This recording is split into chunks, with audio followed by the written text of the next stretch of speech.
On the morning of September 6, 1976, a Soviet pilot named Viktor Belenko climbed into the cockpit of a MiG-25 Foxbat, one of the most feared aircraft in the world at that time.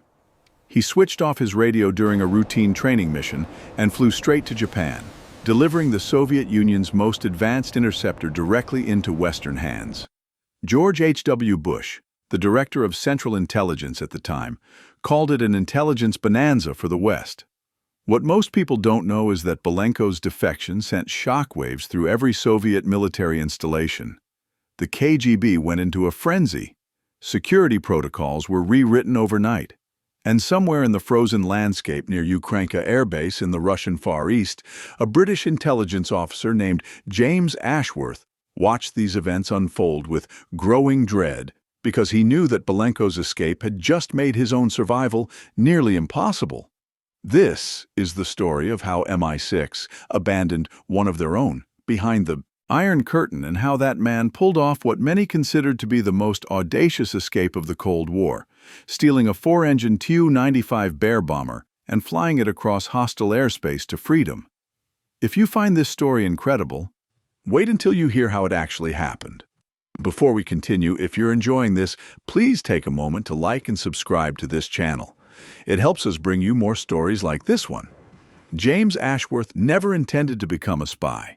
In 1968, he was a promising young officer in the Royal Air Force, stationed at RAF Bruggen in West Germany, flying Phantom interceptors along the edge of the Iron Curtain.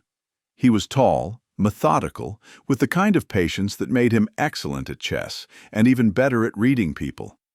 It was this quality that caught the attention of MI6. Born in Manchester in 1938, James had grown up in the shadow of World War II. His father had served in the Royal Navy, surviving 3 years of convoy duty in the North Atlantic before being killed during the D-Day landings when James was only 6 years old. That loss shaped him in ways he rarely discussed. He grew up self-reliant, watchful, with an almost preternatural ability to read situations and anticipate danger. He excelled at school, winning a scholarship to Cambridge, where he studied engineering before joining the RAF. His instructors noted his exceptional spatial awareness and his ability to remain calm under pressure. He graduated top of his class at flight training and was immediately assigned to the front lines of the Cold War. The approach came in the form of a man named Geoffrey Carstairs, who introduced himself as a civil servant from the Foreign Office. They met at a pub in Cologne on a rainy evening in November, the kind of night where shadows seemed to have weight. Carstairs was a small man with wire-rimmed glasses and an unassuming manner that James would later recognize as deliberately cultivated. He ordered 2 pints of bitter and got directly to business.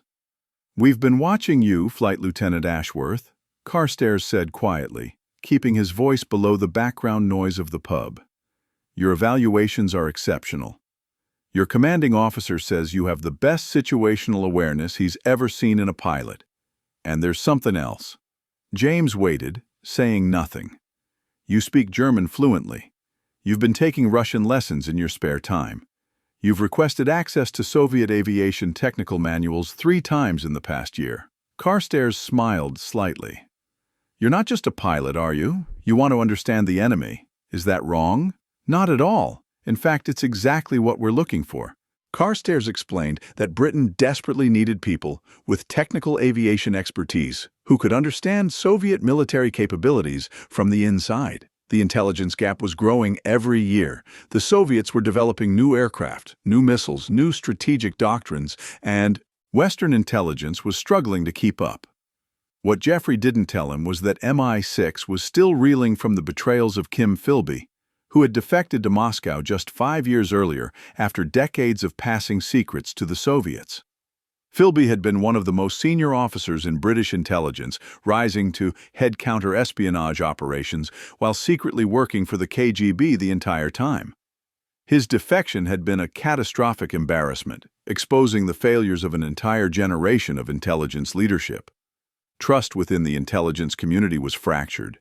New recruits were vetted with paranoid intensity, and field operations had become increasingly dangerous as the KGB worked to identify and eliminate every Western asset they could find. The Cambridge 5 scandal, as it became known, had revealed that Soviet penetration of British intelligence went far deeper than anyone had imagined. Every officer now worked under a cloud of suspicion, wondering who else might be a traitor. This was the world James was about to enter, though he didn't fully understand it yet. He saw only the opportunity to serve his country in a new and more challenging way. James agreed to the recruitment. He spent the next 3 years learning Russian at a facility in Hampshire, studying Soviet aircraft systems and mastering the tradecraft of espionage. The training was grueling, both physically and mentally. He learned to pick locks, to conduct surveillance and counter-surveillance, to memorize vast quantities of information and reproduce it accurately under pressure. He was taught how to resist interrogation, how to maintain a cover story even when sleep-deprived and disoriented, how to recognize when he was being followed, and how to lose a tail in urban environments. The psychological training was particularly intense. His instructors explained that living under a false identity for extended periods could fundamentally change a person. The line between the cover persona and the true self could become blurred. Some officers lost themselves entirely, forgetting who they really were. Others cracked under the constant pressure of deception, developing anxiety disorders or worse. James would need to compartmentalize his life completely, becoming one person in public and another in the privacy of his own mind. In 1972, he was given his first dip cover assignment. He would pose as a Canadian aviation engineer named Michael Werner, working for a fictitious consulting firm that provided technical assistance to Soviet aerospace programs through back-channel trade agreements. The cover was elaborate and expensive to maintain. MI6 created an entire paper trail for Michael Werner, complete with employment records in Montreal, academic credentials from McGill University, and a carefully constructed personal history that could withstand scrutiny. They even provided him with a Canadian passport, birth certificate, and childhood photographs that had been carefully altered to show young Michael Werner in various Canadian locations. An elderly couple in Toronto had been paid to claim him as a distant relative should anyone check. James Corr spent 6 months living in Canada, becoming Michael Werner, learning to think and react as this other person would. He studied Canadian politics, hockey statistics, popular television programs. He practiced his Canadian accent until it became natural. He memorized the streets of Montreal, the restaurants, the shops, until he could navigate the city blind. He needed to be able to answer any question about his supposed life without hesitation. The transformation was complete by the time he boarded the Aeroflot flight from Paris to Moscow in the spring of 1973. Flight Lieutenant James Ashworth of the Royal Air Force ceased to exist. In his place was Michael Werner, a technical consultant with a passion for Soviet aviation history and a seemingly innocent interest in making friends. The Soviet Union that James encountered was nothing like the propaganda suggested. Yes, there was poverty and repression, but there was also a strange vitality, a sense of enormous pride mixed with deep cynicism. The people he met, engineers and technicians working in Soviet aviation, were brilliant and resourceful, forced to achieve remarkable things with limited resources. Moscow itself was a contradiction. Grand Stalinist architecture lined wide boulevards designed for military parades, but behind these imposing facades lay crumbling apartment blocks and shops with empty shelves. The people moved through their days with a mixture of resignation and dark humor, telling political jokes in whispered conversations while maintaining expressions of patriotic enthusiasm whenever officials were present. James quickly learned the unwritten rules of Soviet life. Everything operated on a system of connections and favors. Official channels were slow and unreliable, but if you knew the right people, anything was possible. He cultivated these relationships carefully, providing small gifts, sharing Western technical magazines that were officially restricted, being helpful and pleasant without ever seeming too eager. His initial assignment was to gather intelligence on the Tupolev Design Bureau, particularly their work on strategic bombers. The Tu-95, codenamed Bear by NATO, had been operational since 1956, but the Soviets were continuously upgrading it with new avionics, weapon systems, and extended-range capabilities. Western intelligence knew frustratingly little about these modifications. The Tu-95 was a remarkable aircraft, one of the most enduring designs in aviation history. It had been created in the early 1950s when the Soviet Union desperately needed a bomber capable of striking the continental United States. The design team, led by Andrei Tupolev himself, had made an unusual choice. Instead of jet engines, they equipped the aircraft with 4 massive turboprop engines, driving counter-rotating propellers. This configuration gave the Tu-95 extraordinary range, over 9,000 miles without refueling, at the cost of being one of the loudest aircraft ever built. The propeller tips actually exceeded the speed of sound, creating a distinctive sound that could be detected by submarines hundreds of feet below the ocean's surface. James proved to be exceptional at his job. Over the next 3 years, he cultivated relationships with mid-level engineers, attended technical conferences in Kuibyshev and Kazan, and gradually built a network of sources who didn't realize they were providing intelligence to a foreign power. He never recruited them as agents. He simply became someone they trusted, someone who shared their frustrations with bureaucratic incompetence and ideological rigidity. He attended their birthday parties, drank vodka at their kitchen tables, and listened patiently to their complaints about inadequate supplies and impossible deadlines. The key to his success was patience. He never pushed for information directly. Instead, he created situations where people wanted to share what they knew. Engineers love to talk about their work, especially to someone who genuinely understands and appreciates their expertise. James was that person, someone who asked intelligent questions and showed real interest in the answers. Over time, casual conversations revealed far more than any formal interrogation ever could. His most valuable contact was a radar systems engineer named Viktor Petrov, a brilliant but frustrated man who had been passed over for promotion multiple times because he lacked the political connections necessary for advancement. Victor spent countless evenings with Michael Werner, discussing everything from signal processing algorithms to the internal politics of the Tupolev Design Bureau.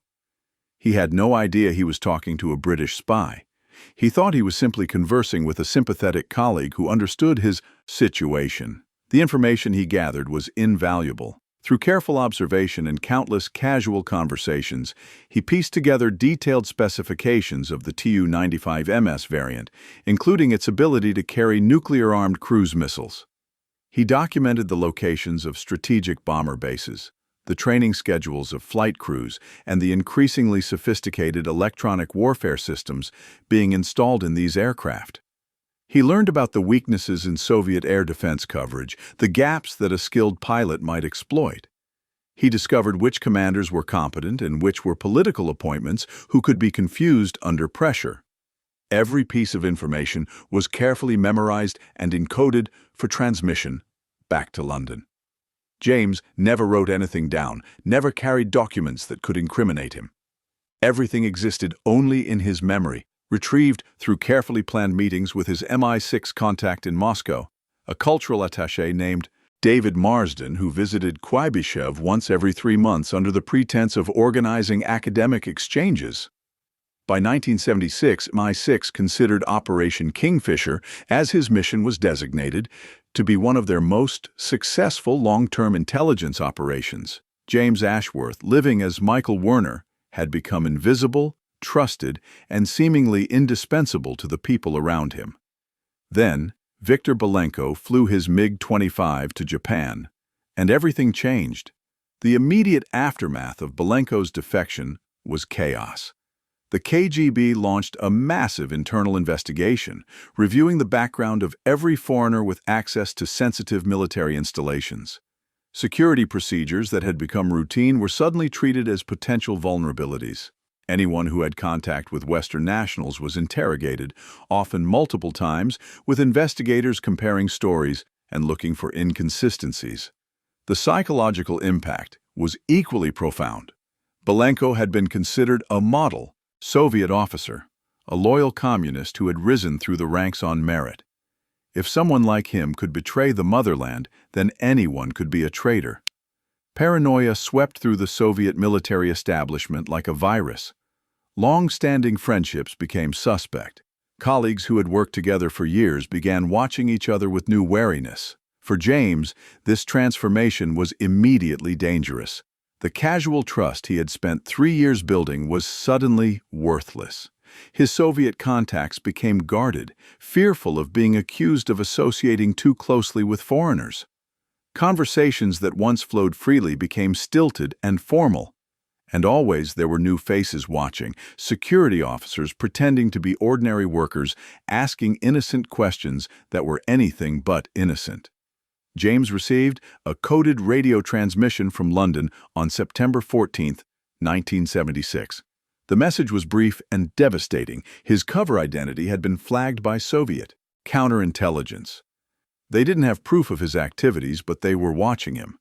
He was instructed to make his way to the British Embassy in Moscow immediately for emergency extraction. The message had been transmitted using a shortwave radio hidden in a hollowed-out book in his apartment.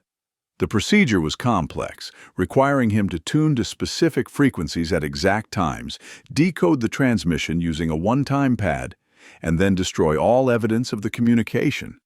It took him over an hour, working in the bathroom with the water running to cover any sound. The journey from Kuibyshev to Moscow was approximately 800 kilometers. Under normal circumstances, it would take 2 days by train. But these were not normal circumstances. James knew that if the KGB was watching him, any sudden deviation from his established routine would confirm their suspicions. He needed to appear completely normal while somehow reaching safety. He paced his small apartment for hours, weighing his options. The train to Moscow would take him through multiple checkpoints where KGB officers might be waiting. Flying would be faster, but even more dangerous, as airports had the tightest security. He could try to reach the Finnish border overland, but that was thousands of kilometers through territory he didn't know, in weather that was already turning cold. He decided to continue his scheduled trip to the Ukrainka Air Base in the Far East, where he was supposed to consult on communications equipment. If he changed his plans now, it would be noticed. From Ukrainka, he would find a way to disappear. It was a desperate gamble, heading deeper into the Soviet Union rather than toward the border. But James understood something crucial about the KGB's methods. They were methodical, bureaucratic, bound by procedures. They would expect him to run toward freedom. By moving in the opposite direction, he might buy himself enough time to think of another plan. The flight east took nearly a full day, with stops in Omsk and Novosibirsk. James sat in the cramped cabin of an Aeroflot Tupolev Tu-134, watching the Siberian landscape scroll beneath him, endless forests and frozen rivers stretching to the horizon.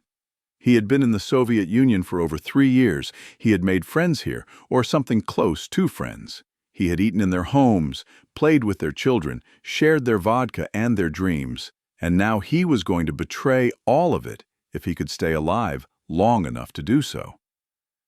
The other passengers on the flight were mostly military personnel and government officials, traveling to postings across the vast Soviet East.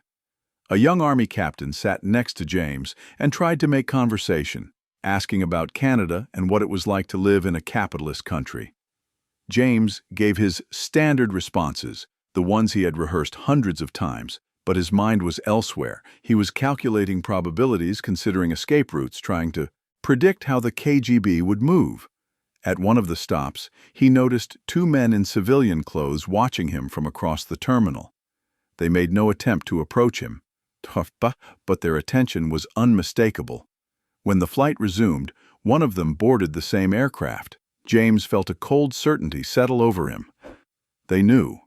They were simply waiting for the right moment to arrest him, probably after he arrived at Ukrainka, where they could control the situation completely. He was walking into a trap, and he was doing it with his eyes open, because he had no other choice. He arrived at Ukrainka on September 19th. The base was home to the 182nd Guards Heavy Bomber Aviation Regiment, operating Tu-95 strategic bombers. Security was tighter than he had ever seen it. Armed guards patrolled the perimeter in pairs, and every identification document was checked multiple times. Vehicle searches had been implemented at the main gate. Dogs sniffed every bag and briefcase entering the facility. But James had been coming to this base for 18 months. The security personnel knew Michael Werner. They waved him through with barely a glance at his papers.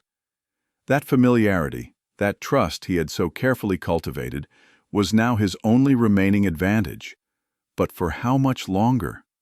The situation became clear within hours of his arrival. His contact at the base, a maintenance supervisor named Dmitry Volkov, pulled him aside in the cafeteria. "You should not be here," Dmitry whispered, his eyes darting around the room. "There are men asking questions about you, from Moscow. They arrived yesterday." James felt the blood drain from his face. "Who are they?" "KGB Special Investigations. They have been interviewing everyone you have worked with. They are very interested in knowing exactly what you have seen and who you have spoken to." At that moment, James understood that MI6's instructions had been too late. There would be no extraction. The KGB was already here, building a case against him. If he tried to leave now, he would be arrested at the first checkpoint, and once he was in KGB custody, there would be no rescue. Britain would deny any knowledge of him. He would disappear into the Soviet prison system, probably executed as a spy. He had been abandoned. The realization hit him like a physical blow. MI6 had sent him into the Soviet Union, used him for 3 years, and now, when he needed them most, their only advice was to get himself out. They had to know the embassy was impossible to reach. They had to know the KGB was closing in, and yet they had offered nothing. No exfiltration plan, no safe house, no contact who could provide assistance. He thought of Oleg Penkovsky, the GRU colonel who had provided crucial intelligence to the West during the Cuban Missile Crisis. Penkovsky had been arrested in 1962 and executed by firing squad. His CIA and MI6 handlers had been powerless to save him. The same fate awaited James if he didn't find a way out.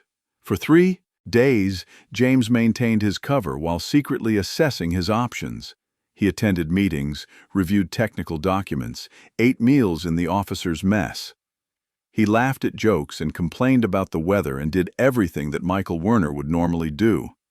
But every night, alone in his quarters, he worked through escape scenarios with the cold precision of an engineer solving a problem. The KGB investigators were methodical but not yet ready to make an arrest. They were gathering evidence, conducting interviews, comparing his story to the stories of everyone he had met. He had, perhaps a week before, they found something conclusive, perhaps less if they got impatient. The obvious escapes were impossible.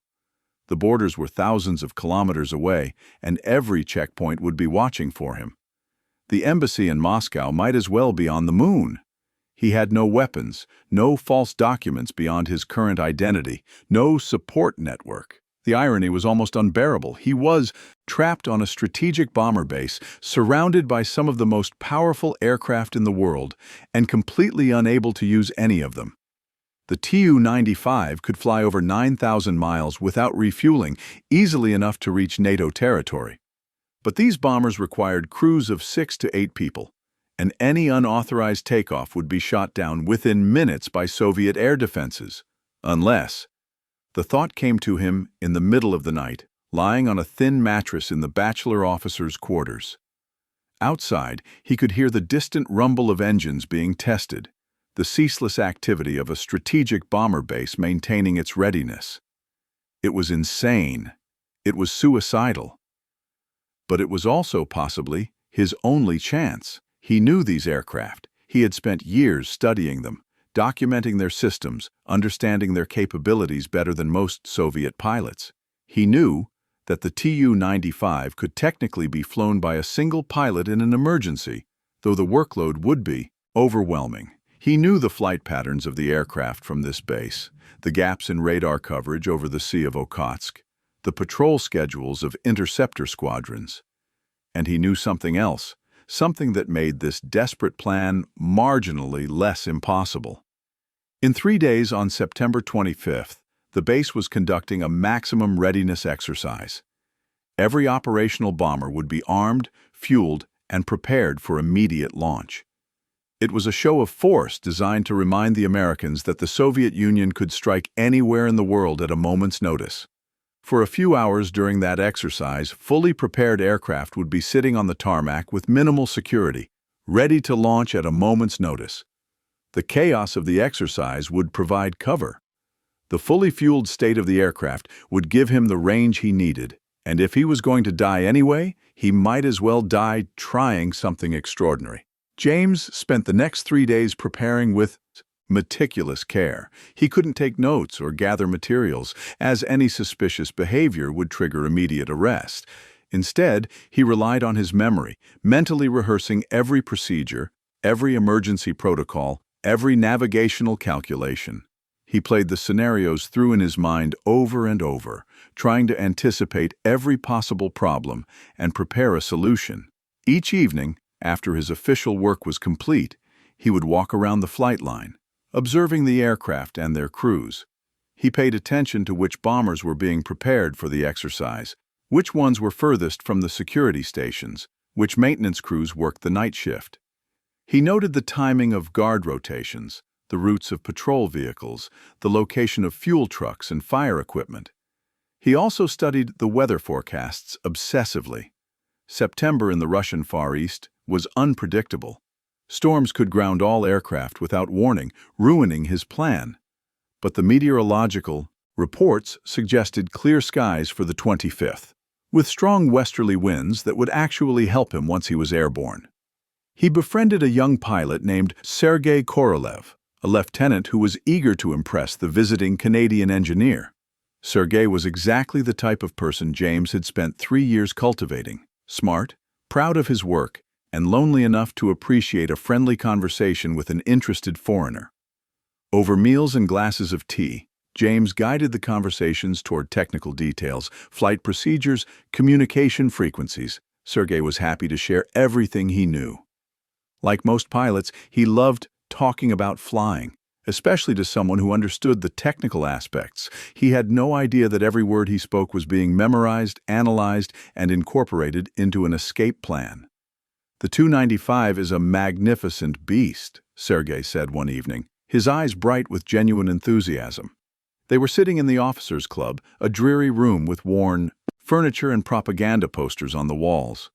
Outside, the temperature had dropped below freezing, and they could hear the wind rattling the windows. The Americans fear it because it can reach any target in North America.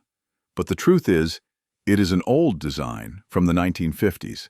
The engines are loud, so loud that submarines can hear them from underwater. The cockpit instruments are primitive compared to newer aircraft, but it is reliable.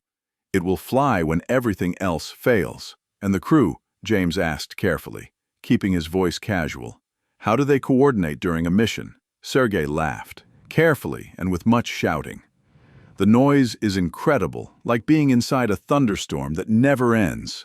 But we train constantly. Each man knows his job perfectly. The commander manages everything. The co-pilot handles navigation and communications. The flight engineer monitors the engines. The gunners watch for threats.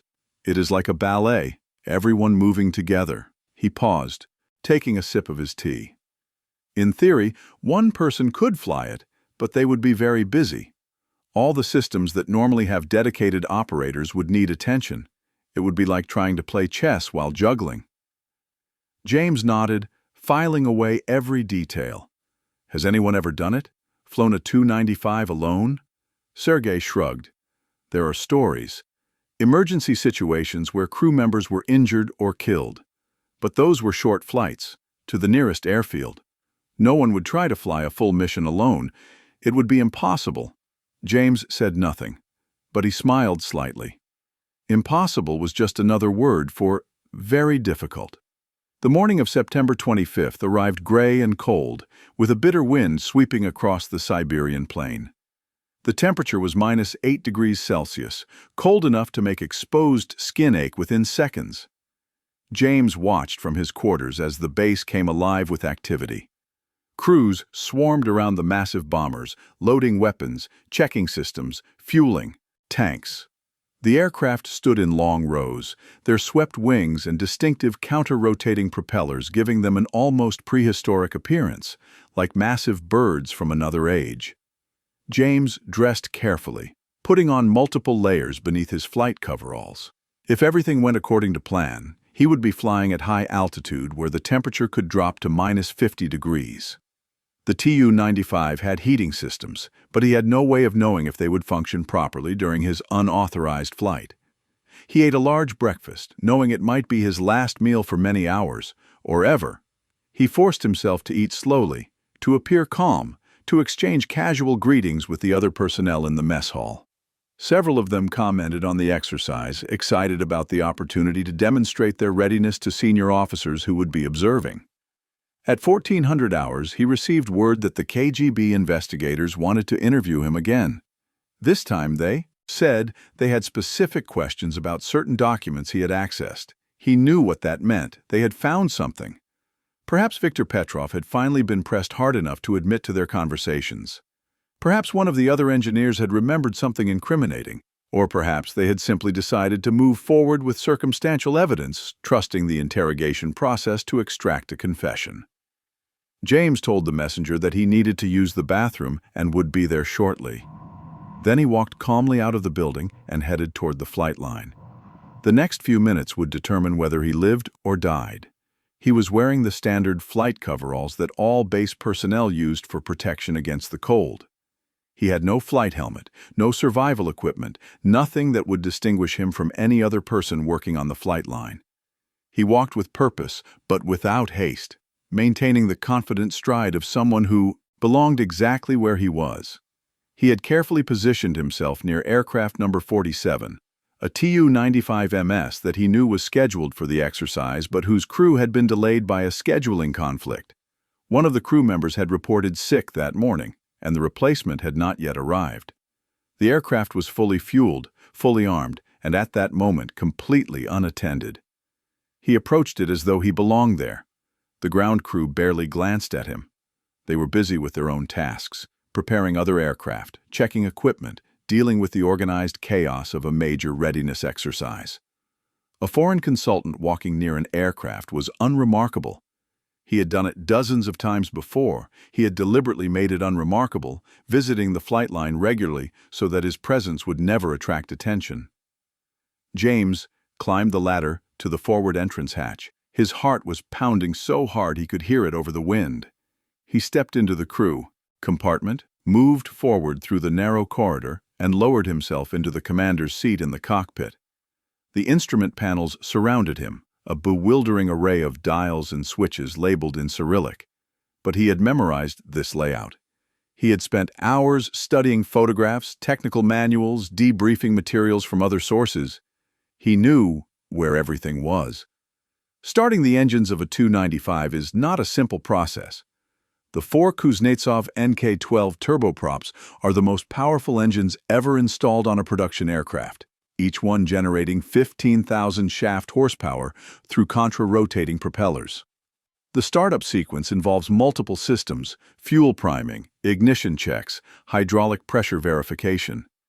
James worked through the procedures from memory, his hands moving across the panels with growing confidence.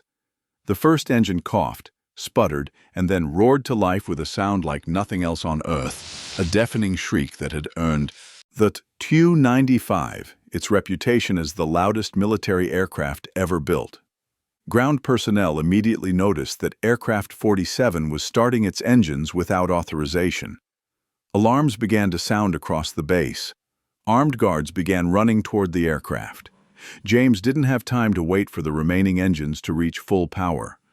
He released the brakes and began rolling forward, the massive bomber lurching across the concrete with only one engine at full thrust. The second engine caught as he reached the taxiway. The third as he turned toward the runway. Behind him, vehicles were giving chase. He could see them in the small rearview mirrors mounted on the cockpit windows, a line of trucks and jeeps racing across the tarmac. But the Tu-95 was already accelerating, its 4 engines now screaming at maximum power. The takeoff roll of a fully loaded Tu-95 requires nearly 2,000 meters of runway.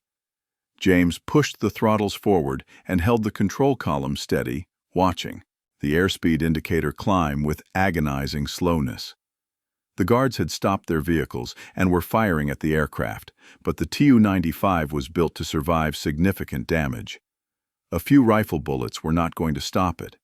At 170 knots, he pulled back on the control column, The nose lifted, the main gear left the ground, and suddenly he was airborne, climbing away from Ukrainka Air Base in a stolen nuclear bomber. He immediately turned east toward the Sea of Okhotsk, descending to 500 feet to get below radar coverage. The aircraft was difficult to control with only one person at the helm.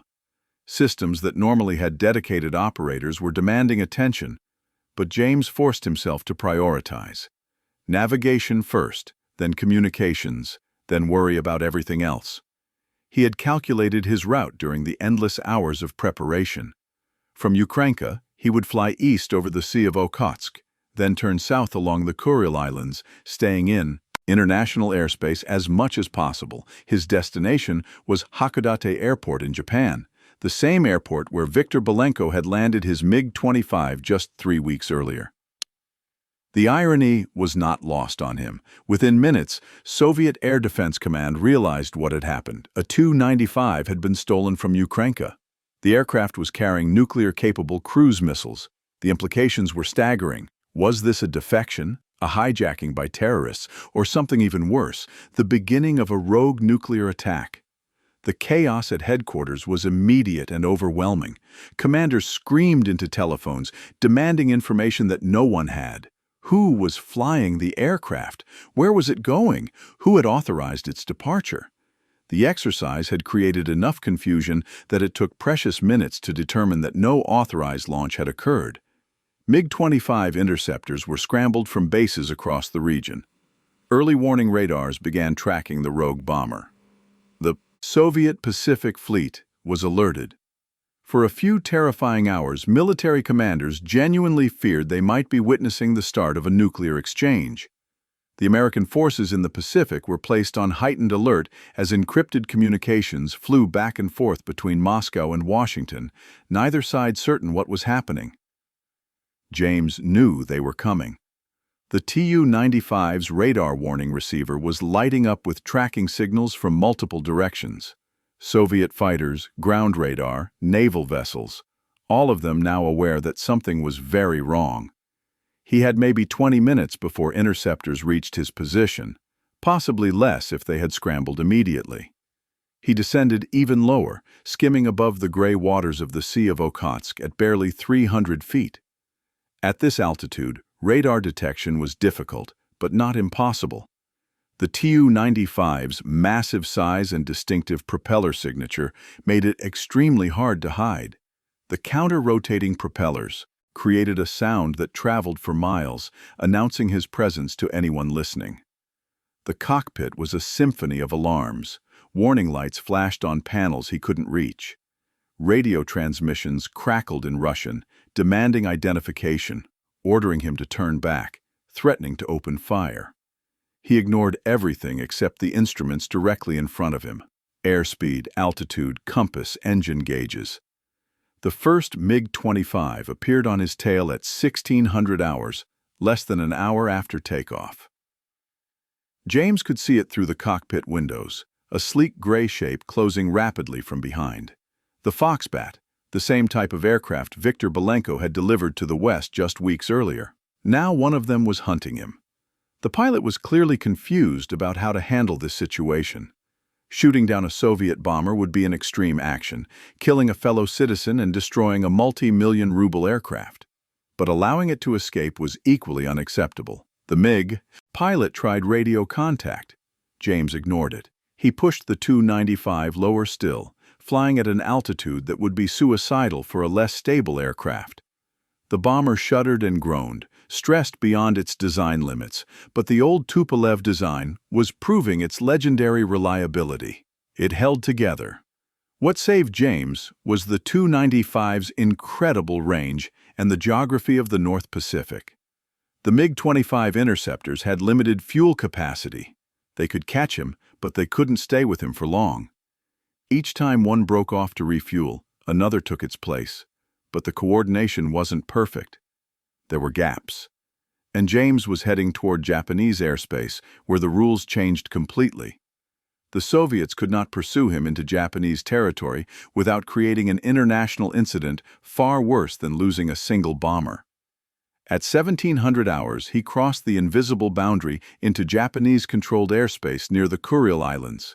The MiG-25, following him, broke, off and turned north. He was alone, but not safe. The Japanese Air Self-Defense Force had been tracking the incoming Soviet bomber with mounting concern. Two F-4EJ Phantom interceptors were scrambled from Chitos Air Base, the same aircraft that had responded to Viktor Belenko's arrival. They found the Tu-95 flying south at low altitude, clearly in distress. James had prepared for this moment. He tuned his radio to the international emergency frequency and began transmitting in English. Japanese military aircraft, this is British intelligence officer James Ashworth. I am requesting political asylum. I am requesting immediate landing clearance at Hakodate Airport. This aircraft is not hostile. I repeat, this aircraft is not hostile. There was a long silence. Then a heavily accented voice responded. Unidentified Tu-95 aircraft. This is Japanese Air Self-Defense Force. You are in Japanese airspace. You are ordered to follow our aircraft to designated airfield. Do you understand? Understand and will comply. The two Phantoms took up positions on either side of the massive bomber, escorting it south toward Hakodate. James could see the pilots through their canopies, staring at him with expressions of utter disbelief. They had never seen anything like this before. Landing a Tu-95 is challenging under the best circumstances. Landing one alone, exhausted, stressed beyond all limits, with an aircraft that you've never actually flown before, was nearly impossible. James approached Hakodate at 1800 hours, the sun setting behind the mountains to the west. The runway stretched before him, looking impossibly small for an aircraft with a wingspan of over 50 meters. The Phantoms had broken off to give him space, circling overhead. He lowered the landing gear. The hydraulic system functioned normally. He configured the flaps, reduced throttle, and began his final approach. The touchdown was rough. The Tu-95 hit the runway with a tremendous crash that blew two of its main tires. James fought to maintain directional control as the aircraft slewed toward the edge of the runway, sparks flying from the damaged landing gear. He stood on the brakes and reverse thrust on all four engines. The bomber finally stopped with its nose gear inches from the grass. For a long moment, James sat motionless in the cockpit, his hands still gripping the control column. He was shaking so hard he could barely function. Outside, he could see vehicles racing toward him, fire trucks and military vehicles surrounding the aircraft. He shut down the engines. The tremendous noise faded, and in the sudden silence, he began to laugh, the sound turning into something closer to sobbing. He was alive. Against all odds, against every calculation of probability, he was alive. The diplomatic crisis that followed was one of the most intense of the Cold War. The Soviet Union immediately demanded the return of both the aircraft and the pilot, claiming that James Ashworth was a criminal and a terrorist who had stolen military property and endangered international peace. Japan, caught between its alliance with the West and its desire to avoid conflict with its powerful neighbor, proceeded very carefully. The Tu-95 was impounded and examined by Japanese and American intelligence teams who documented everything about its advanced systems before, 5 weeks later, shipping the aircraft back to the Soviet Union in crates. James Ashworth himself was transferred to British custody within 24 hours of his landing. He was flown to the United Kingdom via a circuitous route through the Pacific and United States, arriving at a safe house in Surrey on October 3, 1976. The debriefings lasted for 6 months. James provided Western intelligence with the most detailed information ever obtained about Soviet strategic bomber operations, flight procedures, basing arrangements, and nuclear weapons protocols. The value of his knowledge was incalculable. But there was a darker side to his story, one that took years to fully emerge. James had been abandoned by MI6, not through any failure of the system, but by deliberate choice. The investigation revealed that someone within British intelligence had compromised Operation Kingfisher months before Viktor Belenko's defection. The timing of James's discovery by the KGB was not coincidental, it was planned. The traitor was eventually identified as Harold Matheson, a senior MI6 officer who had been passing information to the Soviets since 1969. Matheson had calculated that sacrificing James would protect his own position by demonstrating the effectiveness of Soviet counterintelligence. When James survived and escaped, Matheson panicked. He was arrested in 1978 and sentenced to 40 years in prison. For James, this knowledge was perhaps the hardest thing to accept. He had been betrayed not by the enemy but by one of his own. His escape had been a personal triumph, but it had come at the cost of everything he had believed about loyalty and duty. In his later years, James Ashworth rarely spoke about what he had done. He retired from intelligence work in 1980, settled in a small village in Cornwall, and lived quietly until his death in 2011 at the age of 73. But among those who knew the full story, his escape remained legendary. He had done what no one thought possible, stolen a strategic bomber single-handedly, flown it across thousands of miles of hostile territory, and delivered himself and invaluable intelligence to the West. When asked once by a journalist how he had found the courage to attempt such an impossible escape, he thought for a long moment before answering. "I didn't have courage," he said finally. "I had no choice. When your own people abandon you, you either accept death or you fight for your life with whatever weapons you can find. I found a very large weapon." He smiled then, a brief flash of the young man he had once been. "But I would not recommend it to anyone else." The Tu-95 remains in service with the Russian Air Force today. More than 70 years after its first flight, it is expected to continue flying until at least 2040. The aircraft that James Ashworth stole was eventually returned to the Soviet Union, repaired, and put back into service. It flew for another 15 years before being retired in 1992 following the collapse of the Soviet Union. There is no plaque or memorial marking this aircraft's unusual history. To the Russian military, the incident was a humiliation best forgotten. But the story survived, passed down through intelligence circles on both sides, a reminder of what one man could accomplish when pushed to the absolute limit. James Ashworth was awarded the George Medal in a secret ceremony in 1977, an honor typically reserved for acts of exceptional bravery. The citation was never made public. He would have preferred it that way. What makes this story remarkable is not just the escape itself, but what it reveals about the human capacity for survival. James Ashworth was not a superhero. He was an ordinary man, a pilot and intelligence officer who found himself in an impossible situation and refused to accept defeat.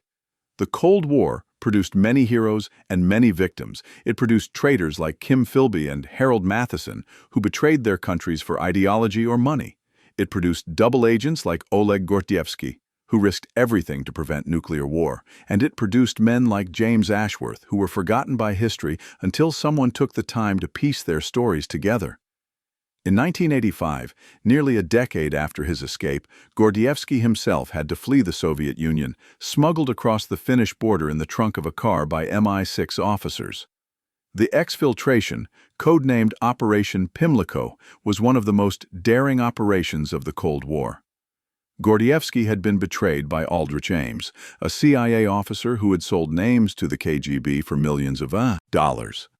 The pattern was familiar. Different names, different years, but the same story of loyalty and betrayal playing out again and again. Ames was eventually caught in 1994 and sentenced to life in prison. He had compromised more than 100 intelligence operations and caused the deaths of at least 10 people who had trusted the West with their lives. The damage he inflicted was incalculable. The Cold War is over now, or so we are told. The Berlin Wall fell in 1989. The Soviet Union collapsed in 1991. The great ideological struggle that defined half a century of human history has faded into the history books. But the lessons it taught remain relevant. Trust is precious and easily destroyed.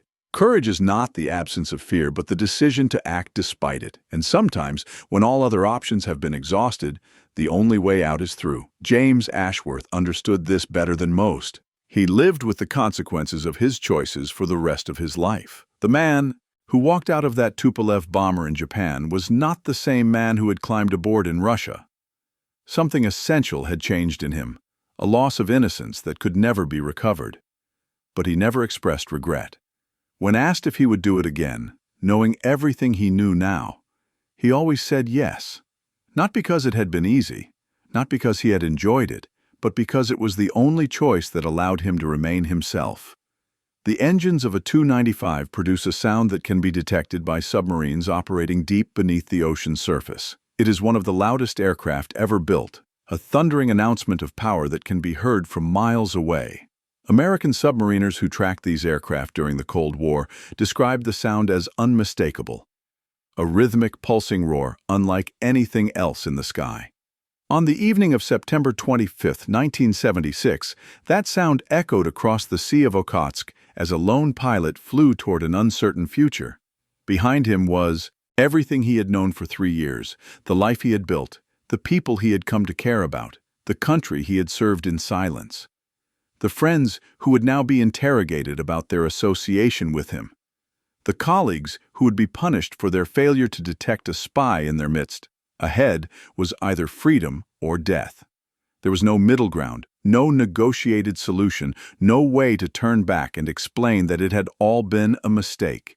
He had committed himself to an irreversible course of action, and all he could do now was see it through. He chose freedom, and against all odds, he found it.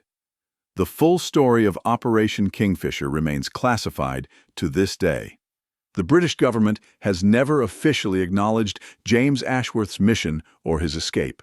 The records are sealed, protected by the same secrecy that once endangered his life. But stories like this have a way of surviving. They pass from person to person, shared in quiet conversations, preserved in the memories of those who were there. The truth finds its way to the surface eventually. This account has been assembled from multiple sources, including declassified intelligence documents, interviews with surviving participants, and the private memoirs of James Ashworth himself, written in the final years of his life, but never intended for publication.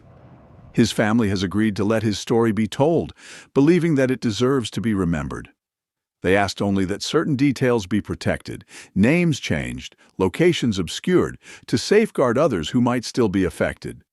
What remains is the essential truth of what happened. A man abandoned by his own side who refused to give up, who found within himself the resourcefulness and determination to accomplish the impossible. In the end, that is the only kind of heroism that truly matters, not the kind that seeks glory, but the kind that simply refuses to die.